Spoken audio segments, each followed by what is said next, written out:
আসসালামু আলাইকুম রহমতুল্লাহ। এক ভাই প্রশ্ন করেছেন যে মায়ের পায়ের নিচে জান্নাত, কিন্তু মা যদি ব্যবসা বা বেহায়া হয়, মায়ের চরিত্র যদি খারাপ হয়, তাহলে আমি তার সঙ্গে কি ব্যবহার করব?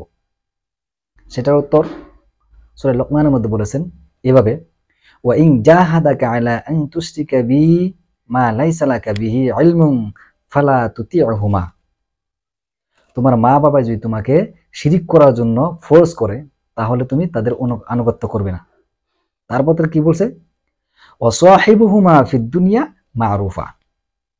তারা যদি তাদের চরিত্র খারাপ বা বেহায়া হয়, বা তারা কিন্তু আপনাকে কি করছে, যে শিরিকের প্রতি ফোর্স করছে, শিরিক করতে বলেছে, কিন্তু তাদের আনুগত্য করতে না বলেছে, কিন্তু কি বলেছে, যে তাদেরকে দুনিয়ায় বেঁচে থাকা পর্যন্ত তাদেরকে সম্মান করতে হবে, তাদেরকে যথানি পারা যায় মহব্বত করতে হবে।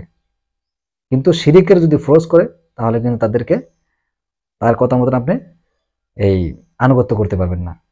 তারা শিরিক করতে বলেছে, আপনি আপনি শিরিক করতে পারবেন না, কিন্তু আর সব কথাই মানতে পারবেন।